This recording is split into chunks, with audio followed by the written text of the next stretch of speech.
Halo, perkenalkan nama saya Hugo Satriawan,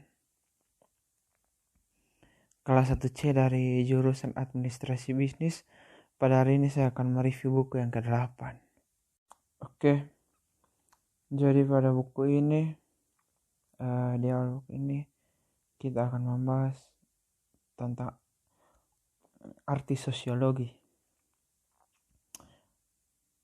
Dalam buku ini mengatakan kata sosiologi berasal dari kata Latin socius atau pendamping dan kata Yunani logos atau studi yang berarti studi tentang persahabatan. Meskipun ini adalah titik awal untuk disiplin, sosiologi sebenarnya jauh lebih kompleks. Ini menggunakan banyak metode berbeda untuk mempelajari berbagai materi pelajaran dan menerapkan studi ini ke dalam dunia nyata. Selanjutnya, apa itu masyarakat dan budaya? Sosiolog mempelajari semua aspek dan tingkatan masyarakat. Masyarakat adalah sekelompok orang yang anggotanya berinteraksi, bertempat tinggal di wilayah tertentu, dan berbagi budaya. Budaya di sini mencakup praktik, nilai, dan keyakinan bersama kelompok.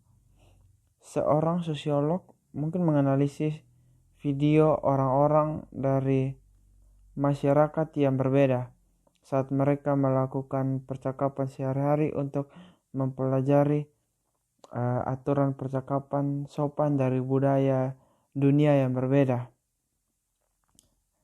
Selanjutnya, namun sosiolog lain mungkin mempelajari bagaimana migrasi menentukan cara bahasa menyebar dan berubah dari waktu ke waktu. Seorang sosiolog juga mungkin menjadi bagian dari tim yang mengembangkan tanda-tanda untuk memperingatkan orang-orang yang hidup ribuan tahun di masa depan dan berbicara dalam banyak bahasa berbeda untuk menjauh dari limbah nuklir yang masih berbahaya. Selanjutnya, imajinasi sosiolog. Meskipun studi ini dan metode pelaksanaannya berbeda, sosiolog yang terlibat di dalamnya semua memiliki kesamaan.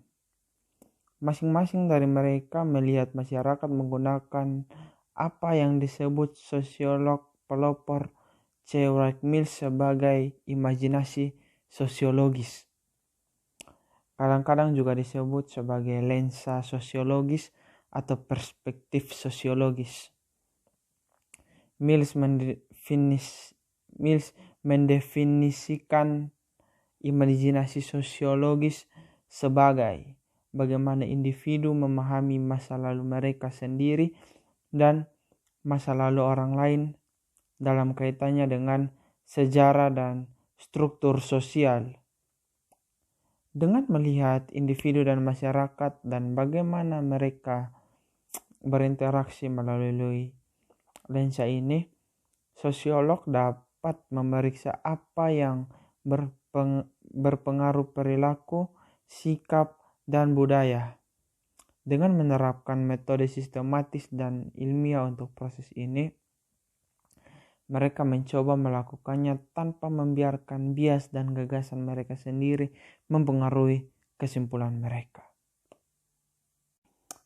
Lanjut, buku ini juga berbicara tentang sejarah sosiologi.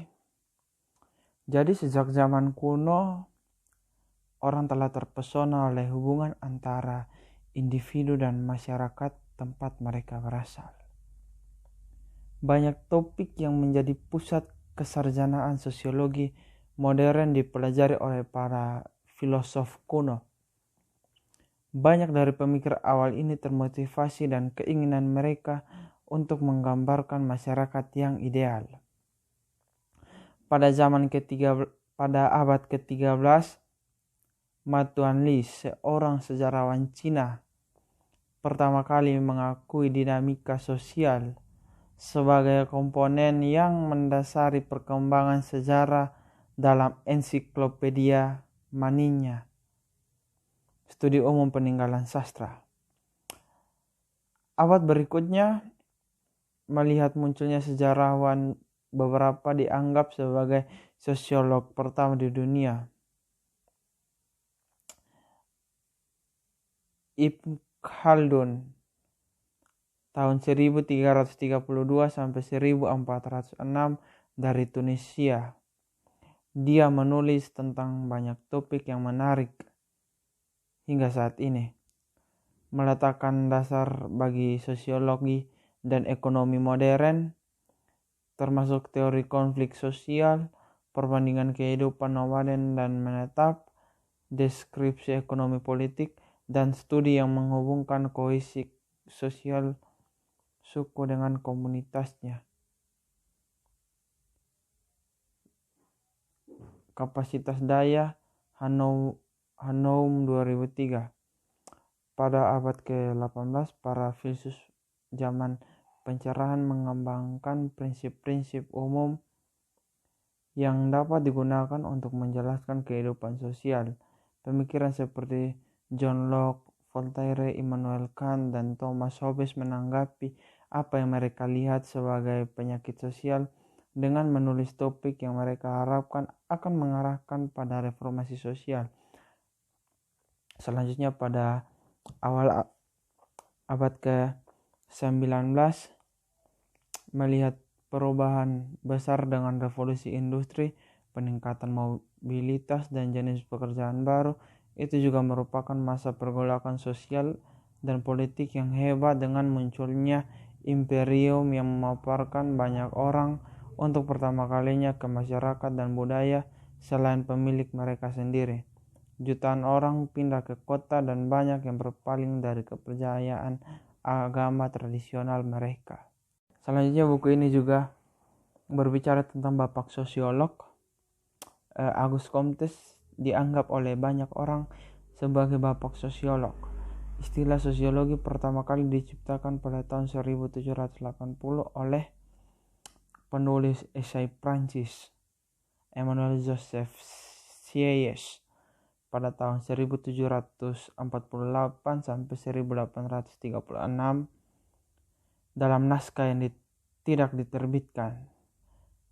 Selanjutnya pada tahun 1838 istilah ini ditemukan kembali oleh Auguste Comte. Comte awalnya belajar untuk menjadi seorang insinyur, tetapi kemudian menjadi murid filsuf sosial Claude Henry de Rouvroy Comte de Saint-Simon.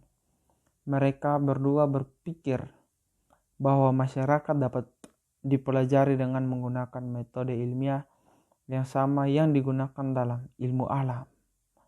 Comte juga percaya pada potensi ilmuwan sosial untuk bekerja menuju perbaikan masyarakat. Dia berpendapat bahwa setelah sarjana mengidentifikasikan hukum yang mengatur masyarakat, sosiolog dapat mengatasi masalah seperti pendidikan yang buruk dan kemiskinan. Selanjutnya, Comte juga menanamkan studi ilmiah tentang pola sosial positivisme. Dia menggambarkan filosofinya dalam serangkaian buku berjudul The Course in Positive Philosophy dan A General View of Positivism. Dia percaya bahwa menggunakan metode ilmiah untuk mengungkapkan hukum yang digunakan masyarakat dan individu untuk berinteraksi akan mengantarkan era sejarah positivis baru. Selanjutnya buku ini berbicara tentang perubahan budaya. Seperti yang diilustrasikan oleh contoh hipster, budaya selalu berkembang. Selain itu hal-hal baru ditambahkan ke budaya material setiap hari. Dan hal itu juga mempengaruhi budaya non-material. Budaya berubah ketika sesuatu yang baru, misalnya kereta api dan smartphone, membuka cara hidup baru, dan ketika ide-ide baru memasuki budaya, misalnya sebagai akibat dari perjalanan atau globalisasi. Selanjutnya dalam buku ini juga berbicara tentang jenis-jenis masyarakat.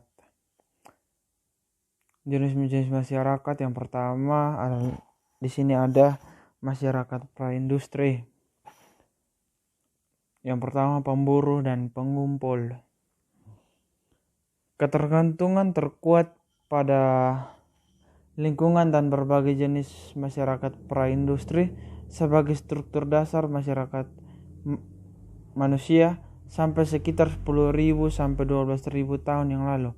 Kelompok-kelompok ini didasarkan pada kekerabatan atau suku. Pemburu pengumpul mengandalkan lingkungan mereka untuk bertahan hidup.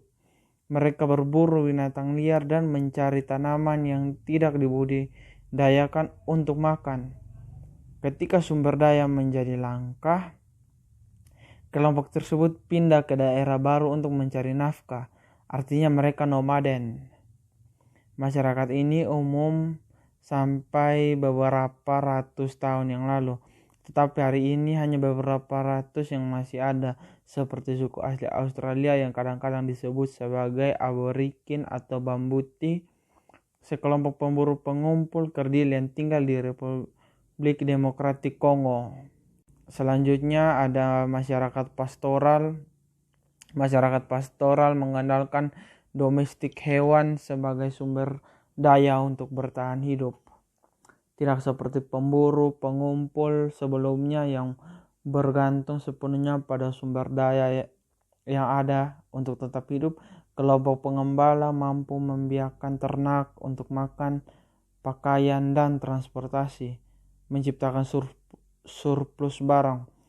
Pengembalaan masyarakat tetap nomaden karena mereka dipaksa untuk mengikuti hewan mereka ke tempat makan segar. Sekitar waktu masyarakat pastoral muncul, pekerjaan khusus mulai berkembang dan masyarakat mulai berdagang dengan kelompok-kelompok lokal. Selanjutnya masyarakat hortikultura. Masyarakat hortikultura terbentuk di daerah di mana curah hujan dan kondisi lain memungkinkan mereka untuk menanam tanaman yang stabil. Mereka mirip dengan pemburu pengumpul karena mereka sangat bergantung pada lingkungan untuk bertahan hidup. Tetapi karena mereka tidak harus meninggalkan lokasi mereka untuk mengikuti sumber daya, mereka dapat memulai pemukiman permanen. Ini menciptakan lebih banyak stabilitas dan lebih banyak barang material dan menjadi dasar bagi revolusi pertama dalam kelangsungan hidup manusia. Selanjutnya masyarakat pertanian. Masyarakat pertanian mengandalkan alat-alat permanen untuk bertahan hidup. Sekitar 3000 sebelum Masehi, ledakan teknologi baru yang dikenal sebagai revolusi pertanian memungkinkan pertanian dan menguntungkan. Petani belajar merotasi jenis tanaman yang ditanam di ladang mereka dan menggunakan kembali produk limbah seperti pupuk yang mengarah pada panen yang lebih baik dan surplus makanan yang lebih besar. Alat baru untuk menggali dan memanen terbuat dari logam, membuatnya lebih efektif dan tahan lama. Pemukiman manusia tumbuh menjadi kota-kota besar dan kecil, dan khususnya daerah yang subur menjadi pusat perdagangan. Selanjutnya masyarakat feodal. Pada abad ke-19 memunculkan masyarakat feodal. Masyarakat ini memiliki sistem hierarki kekuasaan yang ketat berdasarkan kepemilikan dan perlindungan tanah. Bangsawan yang dikenal sebagai tuan menempatkan pengikut yang bertanggung jawab atas sebidang tanah. Sebagai imbalan atas sumber daya yang disediakan tanah, pengikut berjanji untuk memperjuangkan tuan mereka.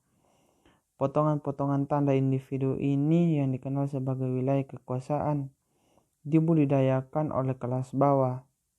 Sebagai imbalan untuk mempertahankan tanah, petani dijamin tempat tinggal dan perlindungan dari musuh luar. Kekuasaan diturunkan melalui garis keluarga. Dengan keluarga petani melayani tuan dari generasi ke generasi, pada akhirnya sistem sosial dan ekonomi feodalisme akan gagal, digantikan oleh kapitalisme dan kemajuan teknologi era industri. Oke, sekian review buku kali ini. Jangan lupa like, komen, dan subscribe.